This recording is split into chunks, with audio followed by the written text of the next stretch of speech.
Hi friends, మీరు చూస్తున్నారు ఎస్ఆర్జేఎంఎక్ channel. ఇందులో మనకు కనిపిస్తున్నది పల్సర్ బైక్. ఈ బైక్ పుట్రస్ట్ కాలు పెట్టుకునే పైప్ చూడండి ఒకసారి ఎలా బెండ్ అయిందో.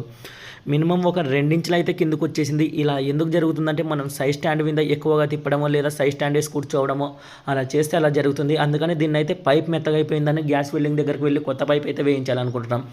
ఈ బైక్ వల్ల అయితే మన సబ్స్క్రైబర్ ఆయన మన వీడియోస్ చూసి మన దగ్గరికి అయితే బైక్ని అయితే పంపించాడు. దీన్ని గ్యాస్ వెల్డింగ్ దగ్గరికి వెళ్ళి నీట్గా అయితే చేయించడం జరుగుతుంది. కొత్త పైప్ కూడా వేయించడం జరుగుతుంది. కొత్త బస్ స్టాండ్ దగ్గర డోన్లో అయితే నీట్గా అయితే చేస్తాడు మనకి అన్న. ఎటువంటి ప్రాబ్లం లేకుండా పర్ఫెక్ట్గా అయితే చేస్తాడు. మళ్ళీ మనకి బెండ్ కాకుండా ఏమంటే వర్క్ టైం అనేది ఎక్కువగా టైం తీసుకుంటుంది. మనం ఫ్రీగా ఉన్నప్పుడు మాత్రమే వీటికైతే టైం స్పెండ్ చేయాలి.